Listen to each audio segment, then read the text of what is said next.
Ele está no meio de nós. Proclamação do Santo Evangelho de Jesus Cristo segundo Lucas. Glória a vós, Senhor.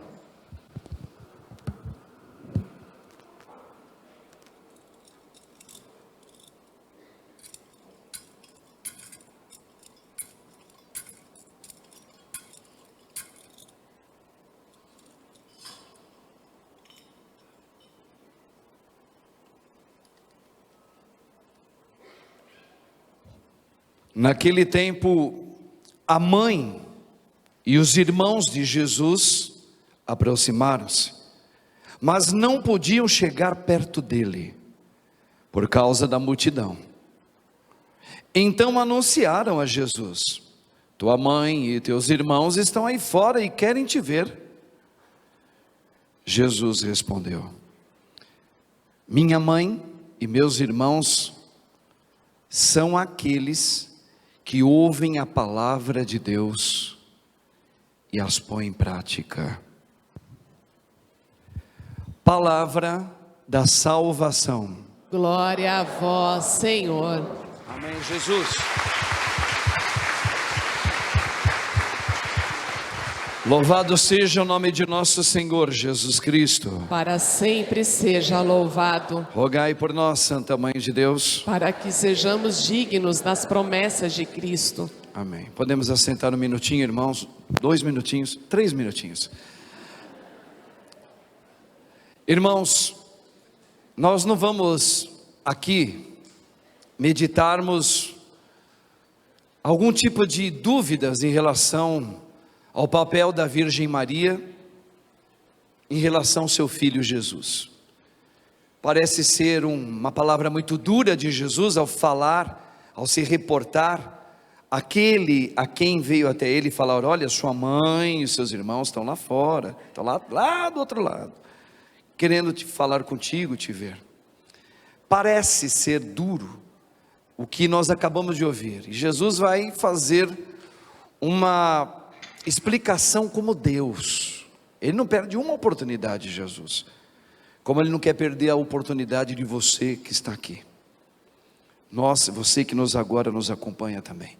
A oportunidade de dizer: quem ouve minhas palavras e as põe em prática. E olha, ainda tem esse complemento que é o mais importante, porque eu ouvi a palavra, eu ouço, tu ouves, ele ouve, nós ouvimos, eles ouvem. E até aí é tudo muito bonito. E as põe em prática na sua vida.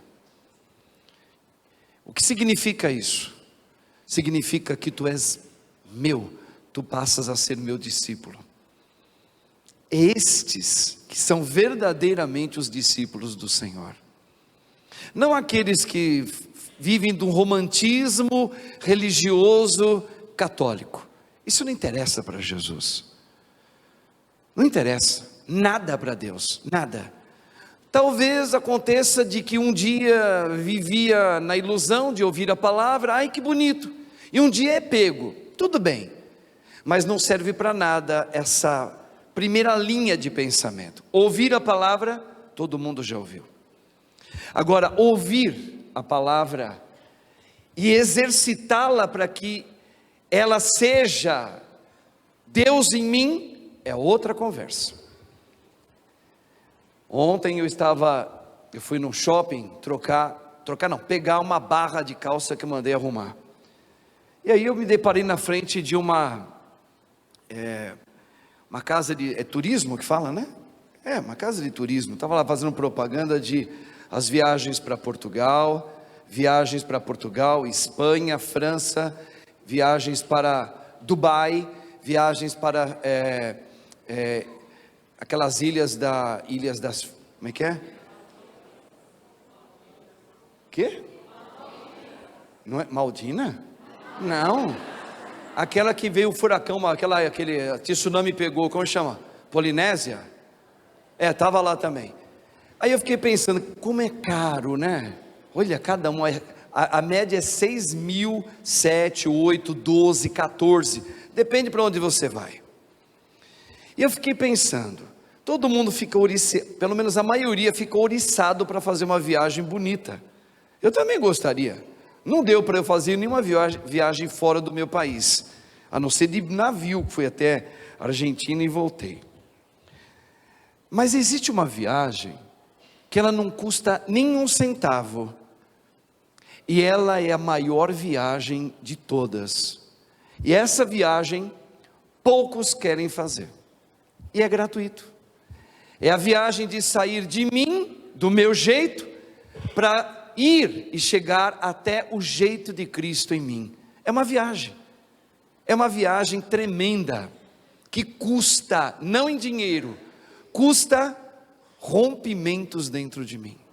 Então, quando Jesus coloca essa questão para nós, quem é minha família? Quem são verdadeiramente os meus? São aqueles que vivem a minha vida. Não só tem o batismo, não. Ter batismo eu tenho, ela tem, ele tem, nós temos, vós tens. Sei lá se é assim o termo gramatical, verbal. Não. Ter batismo todos nós, entre aspas, temos. Comungar Jesus sacramentado na Eucaristia, todos nós, na maioria das vezes, comungamos, e até em pecado. Não é isso que ele está falando. Ele está falando de ter a vida dele, é deixar, e para isso, deixar significa exercício de rompimento das minhas vontades. Minha vontade, por isso que existe o jejum, por isso que existe a penitência, por isso que existe o joelho no chão, com vontade ou sem vontade. O Senhor fala, só tem um jeito de fazer a viagem para ser meu discípulo, orando, vigiando, jejuando, quebrando as suas expectativas de você e esperando em mim. Veja, esse é minha mãe, esse é meu parente, esse faz parte de mim. Eu e o Pai faremos morada aí. Toda aquela palavra de Cristo. Eu e o Pai, veja, Deus dando a natureza divina dele para que eu viva, para que eu tenha essa vida divina. E para isso existe o rompimento. O rompimento é orar, fazer o que nós fizemos aqui no começo, uma quebra porque nós cremos e sabemos que existe no mundo espiritual uma guerra contra todos os batizados no nome do Pai, do Filho e do Espírito Santo. Existe uma guerra, e essa guerra é que eu nunca faça a vontade de Deus em mim. Essa é a guerra. É uma guerra, uma maneira de dizer, custa. O diabo não quer que eu experimente a vida, a natureza divina em mim, como padre. Por quê? Porque primeiro, eu permito que Deus já coloque meu nome, não só coloque, como já prepare o meu lugar todinho para eu ir para o céu. O diabo não quer que eu vá para a vida eterna. 2, e o diabo não quer que através de mim, Deus leve muitas almas, porque o diabo é derrotado. O diabo fez uma ilusão com o povo, de iludir a nós, de pensar que a vida é minha, e que a minha vontade é que deve prevalecer. Então o Senhor está falando, quem ouve minhas palavras e as põe em prática, é romper com a tua vontade.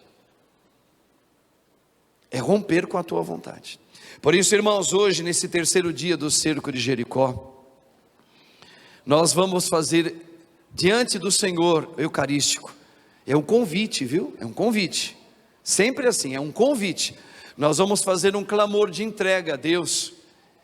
Eu quero, Senhor, que o Senhor continue fazendo essa quebra em mim. Eu estava falando com alguém hoje, eu não vou dizer o nome, e ela sabe, essa pessoa sabe, que eu estava dizendo, porque ela disse para mim, eu tenho muita vontade de falar um monte de coisa para Deus, viu? Um dia que Ele me tirar daqui, eu vou falar umas verdades para Ele. Eu falei, não precisa falar não, que Ele já sabe. Ele já sabe toda a sua intenção, Ele sabe tudinho que você está querendo falar.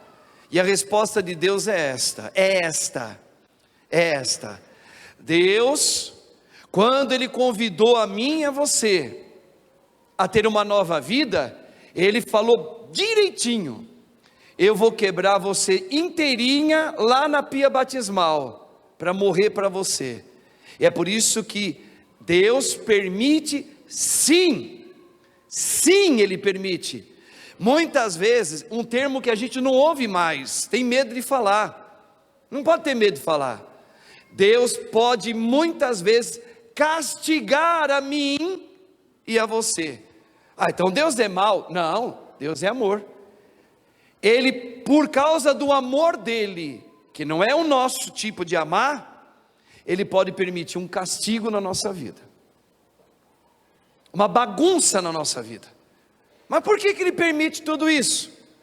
Porque nós somos totalmente endurecidos, nós não queremos romper para fazer a vontade dEle, jamais, jamais. Nós somos muito duros, irmãos, e nós ainda queremos explicar para Deus como é que Ele deve ser como Deus. Olha só a nossa ousadia. Por isso, irmãos, nesse terceiro dia nós vamos clamar sim, vamos clamar a Deus, que Ele venha na minha vida. Só uma coisa que eu peço a Deus, só uma, que Ele não me deixe, não permita que eu sinta medo, que Ele não me deixe só, nas horas mais difíceis da minha vida. Só isso, foi exatamente o que Nossa Senhora pediu.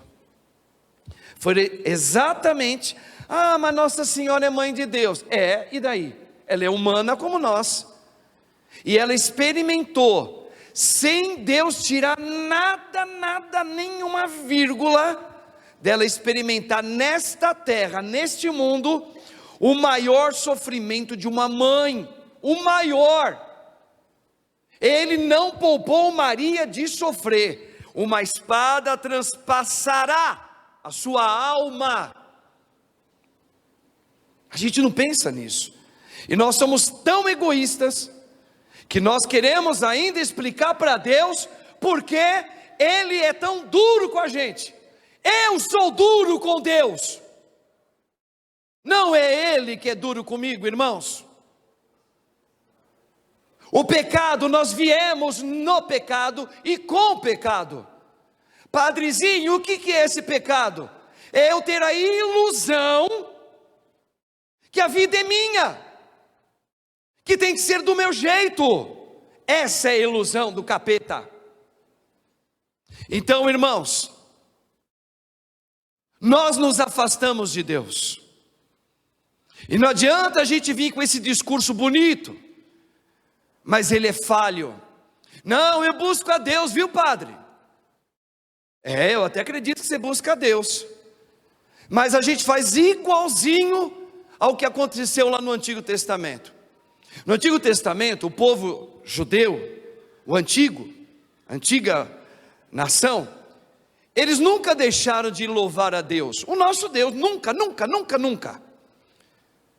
Só que eles misturaram. Eu gosto de Deus, mas eu também criei os meus ídolos. Por quê? Porque eles ficaram ricos, eles ficaram apegados às facilidades do mundo. Eles se deixaram vender pelas modas das nações, que começaram a entrar e fazer comércio com eles. Olha lá, domingo nós vamos voltar a falar sobre isso. O povo de Israel lá do norte estava como um sanduíche, entre o Egito e a Mesopotâmia. O que aconteceu? Eles se deixaram vender pela moda dos assírios e dos egípcios. Se contaminaram. Começaram a viver a sua moral. Sabe aquela coisa de viver castidade em Deus? Isso virou piada. Porque eles começaram a se misturar com uma cultura do liberalismo sexual. Lá atrás, hein? Parece alguma coisa com a nossa? A vida é minha, eu sei o que é melhor, mas eu não quero deixar Deus, não. Eles também não queriam deixar Deus. Sabe qual foi o resultado final de Israel do norte? Tinha 12 tribos, 12. Amós foi lá avisar: Deus está pedindo para vocês voltarem a ter uma vida com Ele, ter a vida dele, como era lá no começo. Eles não quiseram aceitar. O que aconteceu? Exterminou, o povo acabou. Só ficou o povo de Israel do sul.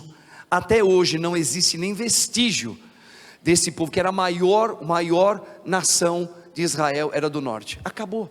Por quê? Se prostituíram, se venderam, se perderam, e Deus ainda deu uma chance: eu vou enviar um profeta meu para avisá-los. Eles não quiseram escutar. Então, meus irmãos, nesta noite, nós vamos dar um grito para Deus: tenha misericórdia de mim, Jesus. Ensina-me a te amar. Ensina-me a ser fiel nesse batismo. Ensina a abrir o meu coração para que o Senhor realize em mim a tua santa vontade. Tem coragem? A santa vontade de Deus alcançada no teu coração? Nós temos aqui tantas intenções. Temos hoje uma que chegou para mim também, não porque eu acho melhor, mas eu encaixo ela junto com a sua. Irmãozinho nosso, chamado José Raimundo, estava na festa, sentado à nossa frente. Ele vinha aqui todas as missas. Dessa noite, de segunda para terça, ele teve um AVC. Nesta hora ele está na UTI, desenganado. Estava aí brincando, jogando bingo com a gente. Homem bom, um homem que estava se esforçando para entrar no caminho de novo da vontade de Deus. Coisa linda. Eu atendi ele várias vezes. Tinha as suas dificuldades. Veio com a esposa. E onde ele está agora? Na UTI. Desenganado. E o que nós vamos fazer? Nós só temos um papel a fazer: entregar para Deus, entregar a Jesus. Então, irmãos, na hora que o padre colocar Jesus aqui, exposto, nesta hora nós vamos clamar a Deus. E eu vou convidar você a não ter vergonha de dizer: faz uma obra em mim, Senhor. Vocês cantaram: meu coração duro, lava-me, purifica, restaura-me de novo, pois serás o nosso Deus, e nós voltaremos a ser o seu povo. O seu povo. Hoje, irmãos católicos, nós só temos o nome de católicos e batizados. Precisamos muito deixar Deus fazer a gente o povo dele. Quem é minha mãe? Quem são os meus? São aqueles que ouvem a minha palavra e as põem em prática. Que nós nesse cerco possamos caminhar assim: Senhor, eu quero fazer a tua vontade. Enxugue as minhas lágrimas, levanta-me nessa hora. Nós vamos clamar hoje pela depressão, por todos aqueles que estão afundados na depressão. E eu creio, em nome de Jesus, vivo, que Deus entra nessa área da depressão, e Ele vai quebrar essa muralha. Eu não tenho dúvidas do que eu estou dizendo. Não é magia, não é para o meu querer, não. Não é para o meu querer, não. É porque é vontade de Deus exterminar aquilo que mata você. Mas tem uma coisa: você tem que desejar isso. Você tem que acreditar nele. Você tem que buscar nele. Você tem que estar seguindo ele. Seguir ele. E vou dizer outra coisa: a sua vida, meu irmão, minha irmã, para muitos aqui vai dar um levante. Para muitos aqui. E quando chegar esse levante, escuta bem, grava isso. E quem estiver do lado e é próximo a essa pessoa, vai lembrar ela. Quando o Senhor te levantar, não se deixe esquecer que Ele é o Senhor da tua vida. Tu estavas morto, Ele te devolveu a vida. Não traia a fidelidade do Senhor na tua vida. Não traia mais, porque nós já traímos muitas vezes o Senhor. Você vai se levantar, e quando você se levantar, o mundo vai te oferecer as iguarias ilusórias, e muitos aqui poderão cair de vez. Então, meus irmãos, está aí o convite do Senhor nessa noite para nós: dar a sua vida pela causa de Cristo Jesus. Amém? Que a Virgem Mãe Maria interceda por todos nós nesta hora, junto com André, Paulo e seus companheiros na Coreia, que derramaram o sangue deles pela causa de Cristo Jesus. Que você derrame a sua vida nos pés da cruz de Jesus agora. Amém? Louvado seja o nome de nosso Senhor Jesus Cristo. Nós vamos cantar o nosso ofertório, o padre vai preparar a Eucaristia, em seguida entraremos num grande clamor com Jesus exposto aqui, amém? Amém. Bora lá.